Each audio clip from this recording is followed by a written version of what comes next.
ما طلعت شمس ولا غربت إلا وأنت في قلبي.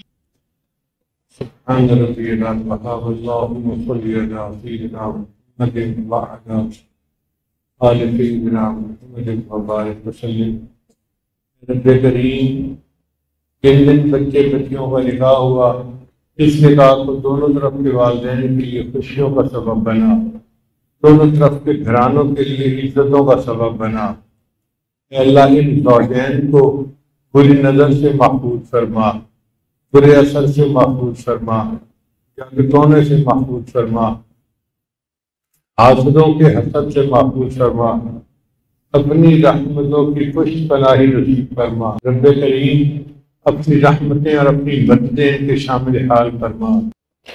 جو ماں باپ کی نیک تمنائیں ہیں، اپنی رحمت سے اس کو پورا فرما۔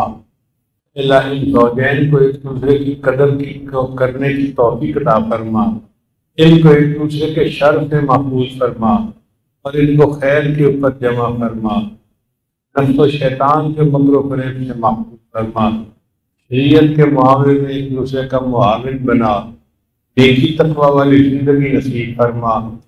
اللہ، ان زوجین کے دلوں میں وہ الفتیں محبتیں پیدا فرما جو آپ نے آدم علیہ السلام اور اماں حوا کے دل میں عطا فرمائیں، جو محبتیں آپ نے ابراہیم علیہ السلام اور اماں حاجرہ کے دل میں عطا فرمائیں، ویسی محبتیں ان کے بھی دل میں عطا فرما۔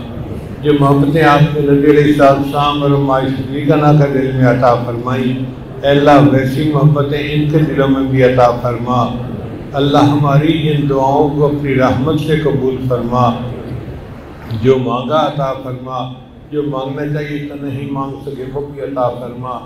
اے اللہ، اس مجمع میں بہت سارے نوجوان ہیں جو نکاح کرنے کے خواہش مند ہیں، مناسب رشتہ نہیں ملتا، اللہ ان کو مناسب رشتہ عطا فرما۔ دور خواتین کے مجمع میں بہت ساری بچیاں ہیں جو نکاح کی عمر کو پہنچ گئیں، اے اللہ ان کے والدین کو اچھے رشتے نہیں ملتے، ان بچیوں کے لیے نیک مناسب رشتے عطا فرما۔ اے اللہ، جن کی شادیاں ہو چکی ان کو خوشیوں بھری زندگی نصیب فرما، اے اللہ ان کو نیکی تقوی کی زندگی نصیب فرما، آنے والے وقت کو گزرے وقت سے بہتر فرما، آنے والی زندگی کو گزری زندگی کا کفارہ بنا۔ ہماری ان دعاؤں کو اپنی رحمت سے قبول فرما۔